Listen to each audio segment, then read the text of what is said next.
Lar de Frei Luiz apresenta a palestra que você não assistiu.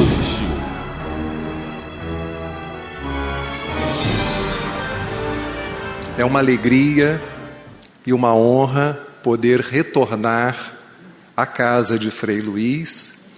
É a terceira vez que eu venho aqui. Na primeira delas foi para conversar com os evangelizadores da infância e da juventude, há mais ou menos uns 20 anos. A outra vez foi numa reunião de quarta, quando aqui estivemos abordando o tema autoiluminação.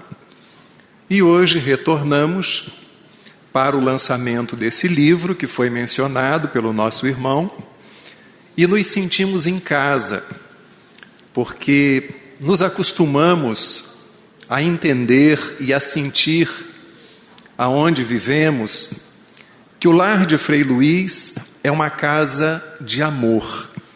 E não há como nos sentirmos estranhos ou nos sentirmos desacostumados quando estamos num lar de amor, porque o envolvimento, o carinho, a acolhida é sempre genuinamente cristã. Então, muito obrigado pela possibilidade de estar aqui junto a vocês nessa noite. No livro Caminho, Verdade e Vida, na lição de número 136, obra psicografada por Chico Xavier, de autoria do Espírito Emmanuel, nós encontramos um capítulo que tem como título Coisas Terrestres e Coisas Celestiais. E ali o benfeitor espiritual vai nos mostrar, de uma forma extremamente didática, como é próprio do pensamento, da escrita do Espírito Emmanuel, que as coisas terrestres, elas não se opõem às celestiais. Ambas trabalham e concorrem para o nosso crescimento espiritual. Elas se integram. Por isso, estarmos matriculados na escola terrena, revestidos desse uniforme chamado corpo físico, é uma verdadeira bênção. Porque sabemos que a fila do lado de lá é muito grande e que o número de espíritos desencarnados é esmagadoramente maior do que o dos seres reencarnados na Terra. Se as coisas materiais não se opõem às espirituais, se elas se integram, se juntam, se somam, para que possamos desenvolver as potências da nossa alma, aquelas mesmas potências mencionadas por Leon Denis, o grande poeta e escritor francês, contemporâneo de Allan Kardec, mencionadas por ele em seu livro O Problema do Ser, do Destino e da Dor. Obra que merece não apenas leitura, mas estudo continuado, recorrente da nossa parte, pela grandeza, pela profundidade dos ensinamentos que ali se encontram, assim como as demais obras desse grande mestre, no invisível, depois da morte, o grande enigma, obra de rara sensibilidade, que nos toca as fibras do sentimento e nos ajuda a alargar os horizontes da nossa compreensão em torno da vida. Mas nesse capítulo 136, basicamente no último parágrafo, o Espírito Emmanuel nos traz uma indagação e quero repartir com vocês a indagação do benfeitor espiritual. Ele lá faz uma pergunta, ou pelo menos faz uma afirmativa que eu estou aqui transformando numa pergunta, numa questão. Qual seria o grande papel do mundo espiritual junto a nós? qual a grande tarefa dos espíritos esclarecidos, dos espíritos superiores, dos benfeitores, dos nossos espíritos familiares, almas que já alcançaram uma certa lucidez, que venceram determinadas inibições e imperfeições. Qual seria a grande tarefa do mundo espiritual junto a nós? É possível que alguns afirmem comprovar a imortalidade da alma, e a resposta não estará errada. Nos ajudar no desenvolvimento intelectual e moral, aprimorarmos a nossa cognição, a nossa inteligência, adquirirmos um saber um pouco mais vasto, sairmos da zona de conforto, crescermos na nossa capacidade de raciocínio, a resposta estaria correta. O melhoramento moral, o aprimoramento dos nossos sentimentos. A palavra moral vem do latim mores ou mos, que significa comportamento, costumes.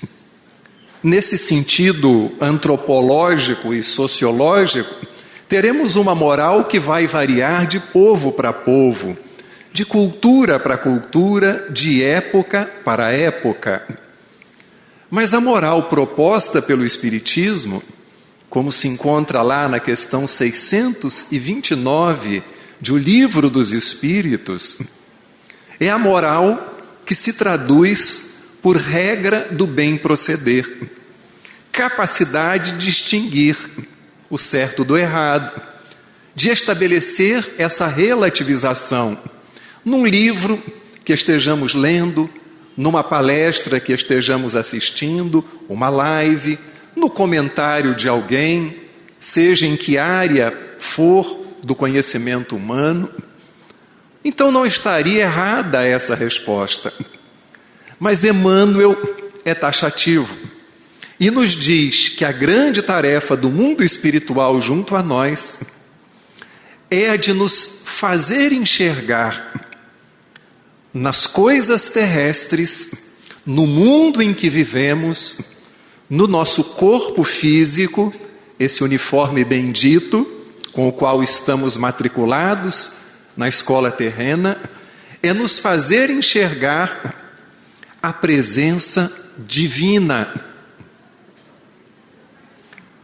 Quando olhamos para uma flor, quando contemplamos uma noite estrelada, quando acariciamos um cão ou os que possuem um gatinho em casa, quando observamos aquela melodia dos barulhos, dos ruídos, dos sons, das ondas do mar se desmanchando nas areias de uma praia, quando nos permitimos observar, ouvir e sentir o estrondo das águas potentes de uma cachoeira, seguindo em busca de um rio, e um rio seguindo em busca de um mar, para desaguar no oceano, quando somos capazes de nos sensibilizar com uma borboleta pousada sobre uma flor, com um passarinho cantando na nossa janela, quando percebemos a utilidade da terra gerando o pão que mata a nossa fome, quando percebemos, inclusive no progresso material trazido pelo avanço científico, quando enxergamos nisso tudo a presença divina, nós estamos começando a ir ao encontro, e não mais de encontro, irmos ao encontro dessa proposta da espiritualidade maior junto a nós.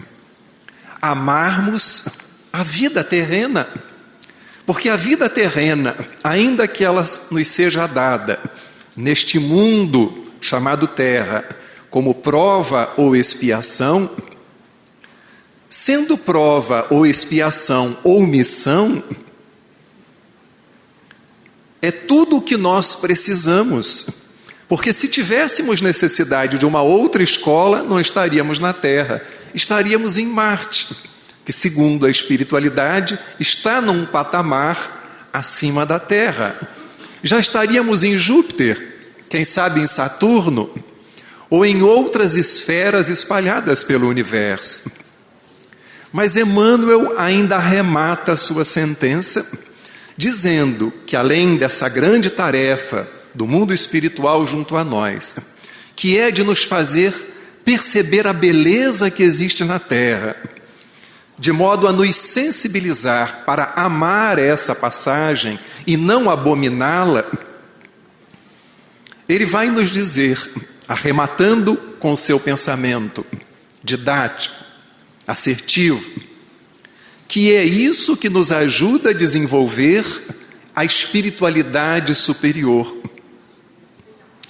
Ele não se refere à espiritualidade superior como um lugar para o qual nós iremos, porque nos acostumamos a fazer referência à espiritualidade superior como o deslocamento para uma colônia espiritual, para essas outras moradas que existem para além do véu da morte. Morte que é sempre uma vírgula, nunca um ponto final. Desenvolver uma espiritualidade superior aqui, no campo dos nossos sentimentos. Temos esse grande desafio.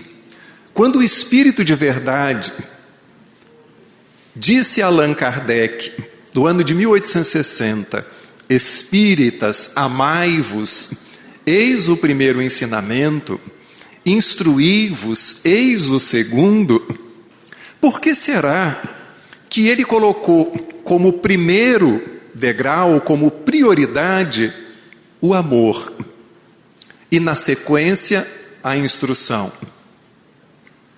E será que nós, nas nossas casas espíritas, no movimento espírita, na nossa vida cotidiana de relação, nos mais diferentes espaços, colocamos o amor em primeiro plano ou colocamos a instrução como prioridade? A sentença é muito clara. Espíritas, amai-vos, eis o primeiro ensinamento.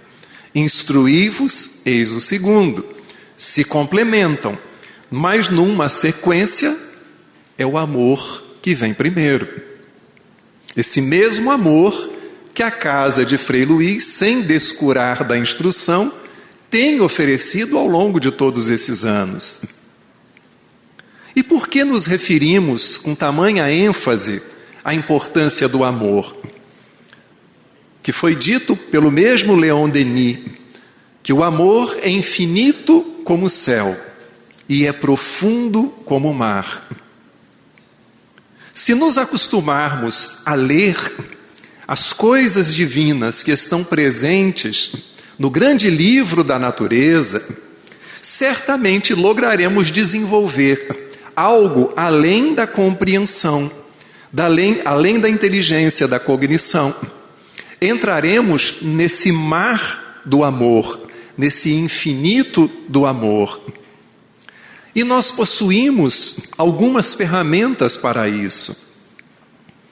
A ferramenta da oração, a ferramenta do estudo, a ferramenta da prática do bem, a todos os instantes, indistintamente. E possuímos também uma ferramenta milenar, chamada meditação. Se queremos ultrapassar aquilo que o espírito Joana de Ângeles escreveu pela psicografia do médium Divaldo Franco, no livro O Homem Integral, que é o segundo livro da chamada série psicológica. Se nós desejamos lidar bem com o que Joana de Ângeles chama fatores de perturbação, e ela elenca algum desses fatores, alguns, falando de rotina, de ansiedade, de solidão, de medo, de liberdade. A ferramenta da meditação ela é acessível para todos nós. Tivemos um incremento nos diagnósticos de casos de ansiedade generalizada durante esta pandemia. Temos aqui profissionais da área da saúde que sabem muito bem disso, e temos nós, os que padecemos crises de ansiedade. Um pouco de ansiedade é mobilizador, nos ajuda a caminhar.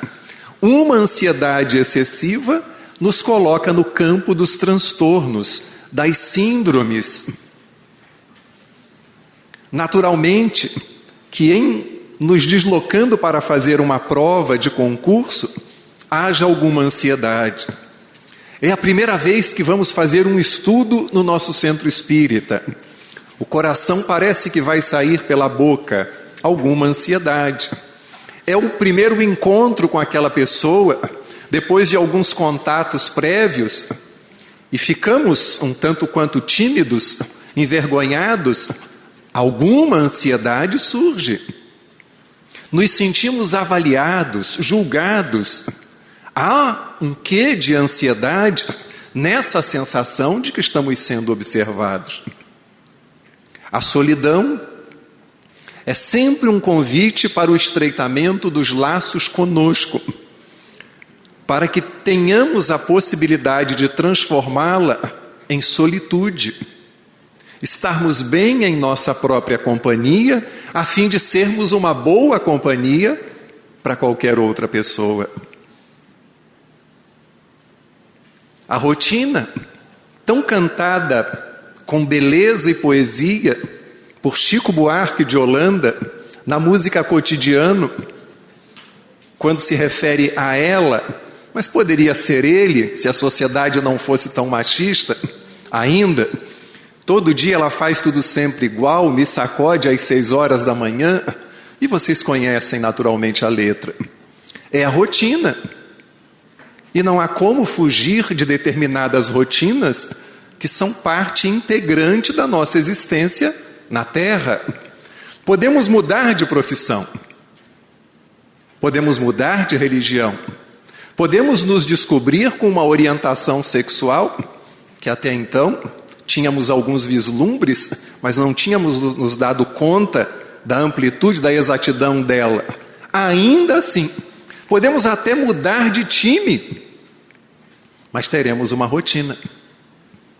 Se sou casado e resolvo me separar, ou se sou solteiro e resolvo me casar, sempre vou me deparar com alguma rotina.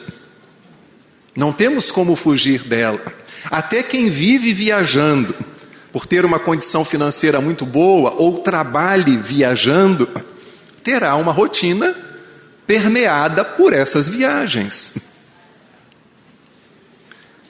E essa ferramenta por excelência, que apresentamos nesse livro, não como uma novidade, porque ela, como dissemos, é milenar, estamos apresentando-a num link com a doutrina espírita, mostrando, por exemplo, que Allan Kardec meditava.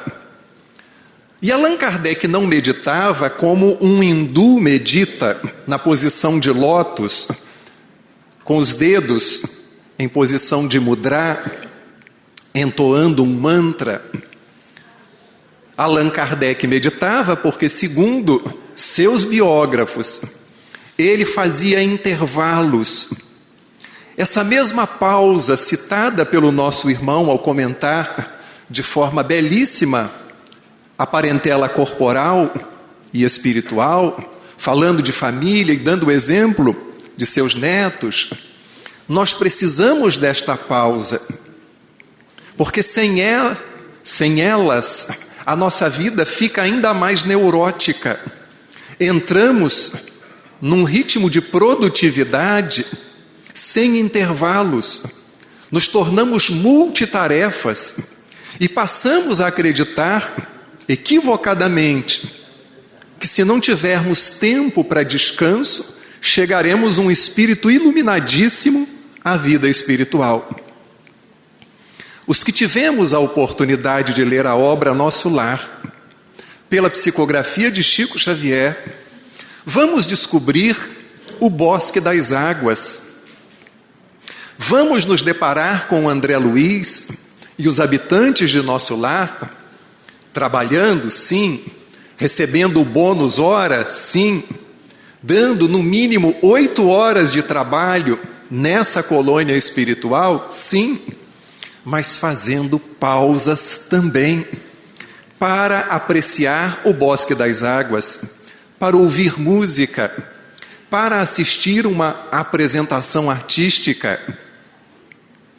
Então, esta coisa de ser multitarefa e de viver se atropelando o tempo inteiro não se coaduna com a proposta do mundo espiritual superior para nós, seres encarnados na Terra. Em nosso lar, o governador é incansável, a ministra veneranda, o único espírito naquela colônia, à época, nos anos 40, quando a obra foi publicada pela FEB, era o único espírito que tinha avistado Jesus, o Cristo, nas regiões superiores. Mas é uma colônia muito próxima da Terra, sobre o espaço do estado do Rio de Janeiro, fundada por portugueses desencarnados, que nos convida ao estudo e ao trabalho, mas igualmente a horas de pausa, de entretenimento, porque são essas pausas que nos permitem abrir o campo dos nossos sentimentos para outras percepções. Hoje a meditação está presente em pesquisas e estudos de grandes universidades europeias e americanas. Figuras como Daniel Goleman, o autor do best-seller Inteligência Emocional, é um meditador desde a década de 70. Richard Davidson, psicólogo da Universidade de Massachusetts, nos Estados Unidos, John Kabat-Zinn e outros mais, têm publicado inúmeros artigos, livros, trazendo-nos resultados de pesquisas que foram feitas com imagens e pesquisas com uma ampla amostragem dos benefícios da meditação para a nossa saúde mental, emocional e igualmente física. E nós, espíritas ou simpatizantes do espiritismo, podemos meditar? Evidente que sim. Se não fosse desse modo, Jesus não teria nos recomendado a entrar para o nosso quarto e orar em secreto, orar na intimidade do nosso quarto interior, porque o quarto em hebraico antigo significa o Tamenhon. E o Tamenhon não era só um quarto para descanso, era também uma despensa. E na despensa, que todos possuímos em casa, um pequeno armário, algumas gavetas, ou uma pequena prateleira, é onde estão os mantimentos que nos nutrem. Logo, entrar para o quarto interno é buscar uma nutrição sofisticada, delicada, diferente.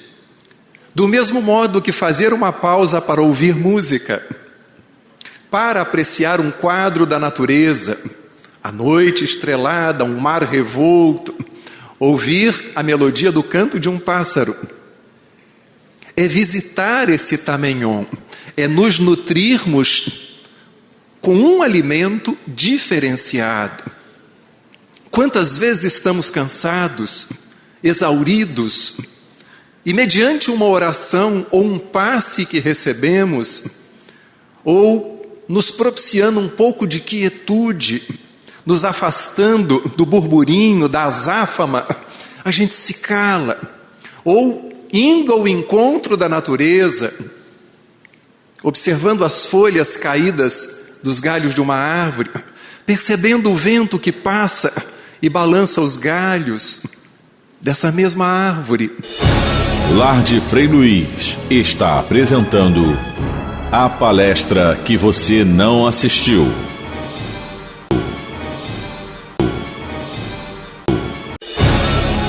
Lar de Frei Luiz volta a apresentar a palestra que você não assistiu. Nos recordamos do poeta português Fernando Pessoa, quando diz, através de um de seus heterônimos, que só de ver o vento passar já vale a pena ter nascido. Se desejamos essa doçura e essa sensibilidade, se nos reconhecemos tantas vezes endurecidos, ogros, ou seja lá qual for o adjetivo, a meditação pode nos ajudar. Lembrando que Allan Kardec, na questão 567 de O Livro dos Espíritos, indagou ao mundo espiritual como seria essa história dessas pessoas que passam uma vida inteira meditando. E a resposta é clara, que isso seria uma certa perda de tempo, passar o tempo inteiro meditando.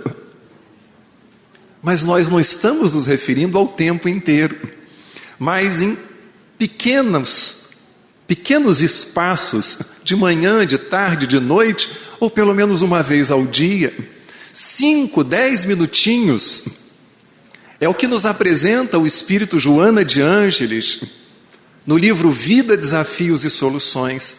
Ela nos dá ali uma didática da meditação.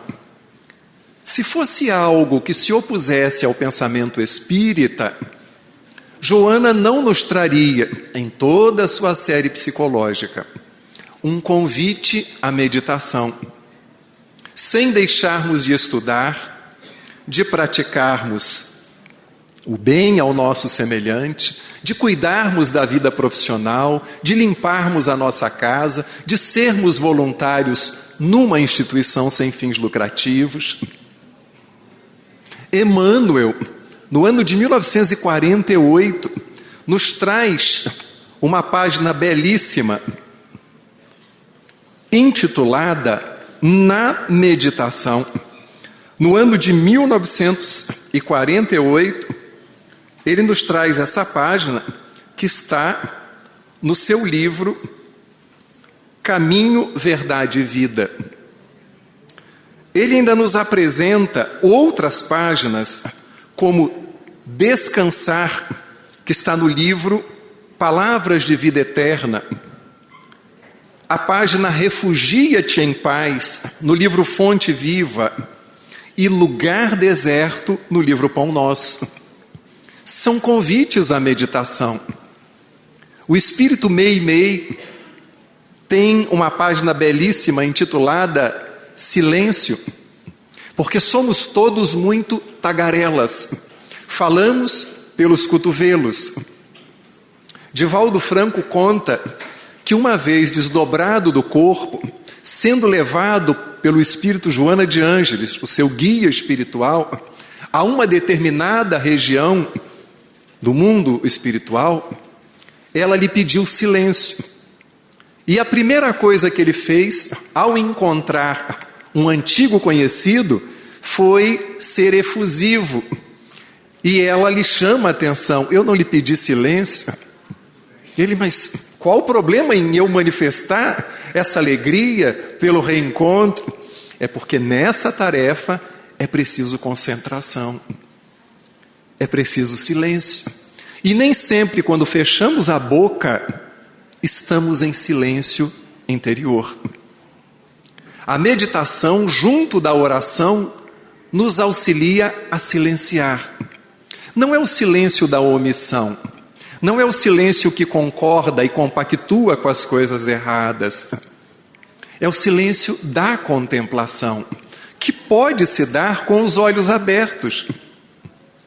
Essas belíssimas canções apresentadas aqui pela nossa irmã na preparação do ambiente, ouvi-las nos leva a um estado contemplativo. Orar nos conduz a um estado contemplativo. Joana de Ângeles diz que na oração nós falamos com Deus, a Deus, e que na meditação nós ouvimos a sua resposta. Quem não conhece aquela obra que tem atravessado os anos e sempre que podemos, damos ela de presente ou a consultamos, Minutos de Sabedoria, de Carlos Torres Pastorino, publicado há décadas pela editora Vozes. É o mesmo Pastorino que retorna, amigo pessoal do médium Divaldo Franco, responsável pela publicação do seu primeiro livro, intitulado Messe de Amor, nos anos 60 do século passado. É o mesmo Pastorino que volta numa obra publicada pela FEB, Federação Espírita Brasileira, Impermanência e Imortalidade, para nos dizer que a meditação é uma ferramenta que auxilia e muito ao médium no seu intercâmbio com o mundo espiritual, porque ele vamos aprender a fazer silêncio para captar, registrar, e na psicofonia, popularmente chamada de incorporação, ou na psicografia, ou na distinção dos pensamentos que são nossos, são anímicos, daqueles que são dos espíritos, a meditação vai se apresentar como uma ferramenta maravilhosa. Então não se trata de um modismo, não se trata de inserirmos na nossa vida algo que não tenha uma utilidade prática. Se trata de uma ferramenta que, em fazendo parte do nosso cotidiano, vai nos ajudar, sobretudo, a estabelecermos um intervalo entre as ações e as reações, as ações dos outros em relação a nós e as nossas reações, porque via de regra somos muito impulsivos. Sou espírita, mas não pisa no meu calo não, a gente já avisa logo. Não, eu não levo desaforo para casa, não sou Jesus Cristo, não sou fulano de tal, então pega leve. Se conseguirmos estabelecer um intervalo entre a fechada que levamos no trânsito e aquelas palavras doces e ternas que costumamos proferir para o motorista que deu a fechada, olha que bênção. Se conseguirmos estabelecer um intervalo entre o nosso desejo de voar em alguém que esteja nos ofendendo, que esteja nos cutucando, lograremos desenvolver um pouco mais de afabilidade e doçura, lição do Evangelho segundo o Espiritismo. Se conseguirmos estabelecer uma pausa entre o impulso de comprar mais uma peça que vai ficar com etiqueta no nosso armário, vítimas de uma compulsão ainda não controlada, olha quanta economia a gente vai poder fazer. Se conseguirmos estabelecer uma pausa no desejo de dar uma sacudida em alguém, num filho, num aluno, e respirarmos, já teremos um grande ganho. E a ferramenta da meditação pode nos auxiliar nesse sentido. Só que, como falamos no início, quando Emmanuel, lá em Caminho, Verdade e Vida, não coloca as coisas materiais opostas às chamadas espirituais, mas as coloca como complementares, é preciso percebermos na compreensão da meditação um convite ao campo dos nossos sentimentos. Alguns monges, quando foram ser estudados com eletrodos sobre a cabeça, aquelas toquinhas, eles perguntaram, monges budistas, mas por que vocês estão ligando tanta coisa na nossa cabeça? Que é para observarmos a mente de vocês em estado meditativo. E eles sorriram e disseram: mas a mente não está aqui, a mente está aqui, está no coração. Um outro paradigma, porque nós nos acostumamos a entender que a mente está aqui. E na cultura oriental a mente está no coração. Na verdade, a mente está na alma como um todo. Os órgãos particularizam os sentidos. Se queremos ampliar, dilatar a nossa empatia e a nossa compaixão, se queremos avançar para além do simples fato de nos pormos no lugar do outro e realmente fazermos algo em benefício do outro, para libertá-lo da sua miséria, dos seus conflitos, das suas dependências, de tudo aquilo que conspira contra o seu crescimento, a ferramenta meditativa se apresenta como uma ferramenta por excelência. Os que lemos os romances históricos do Espírito Emmanuel, na obra Paulo e Estevão, que merece ser lida, relida, de tempos a tempos, encontramos ali a informação de que Saulo, após a cegueira momentânea na estrada de Damasco, e tendo a sua visão restituída por um cristão, o sapateiro Ananias, por orientação de seu mestre Gamaliel, ele vai para o deserto. E no deserto, na companhia de Áquila e Prisca, 2 tecelões, ele medita e diz que aqueles lençóis de areia do deserto eram um convite para ir ao encontro dele mesmo. 3 anos ele passa no deserto de Dan.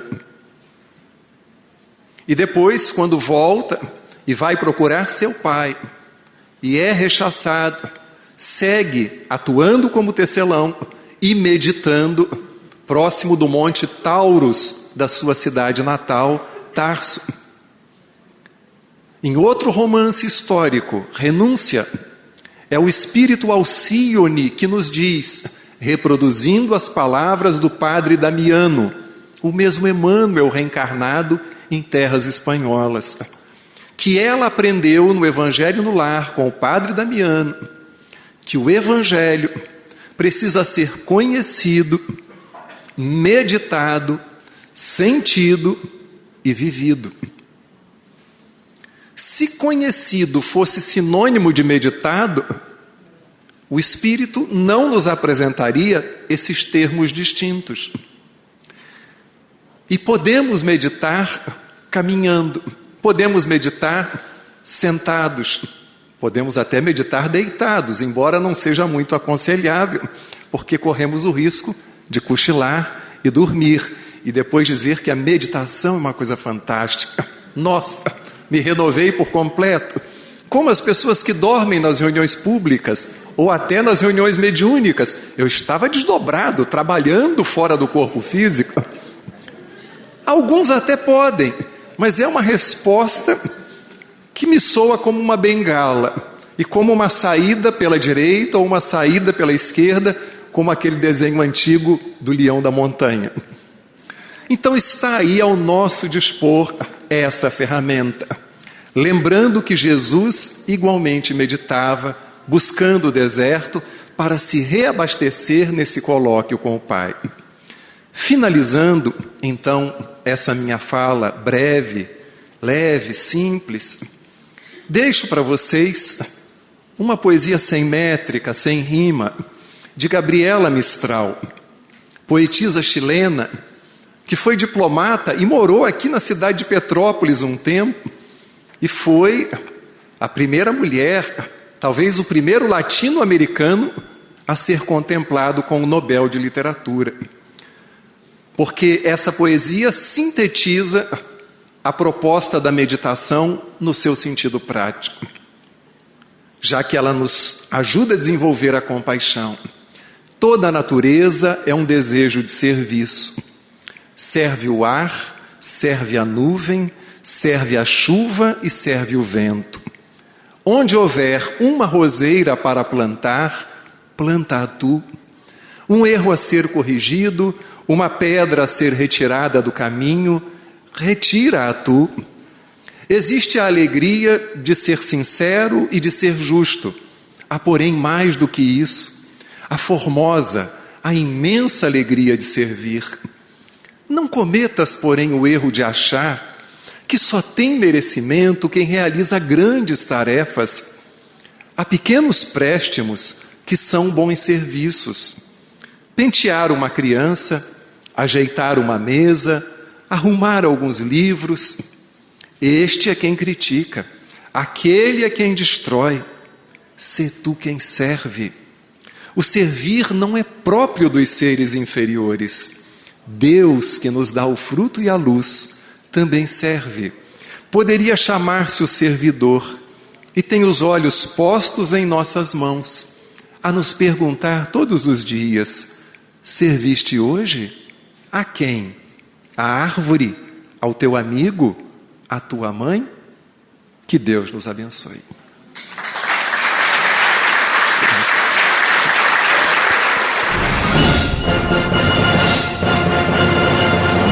Lar de Frei Luiz apresentou a palestra que você não assistiu.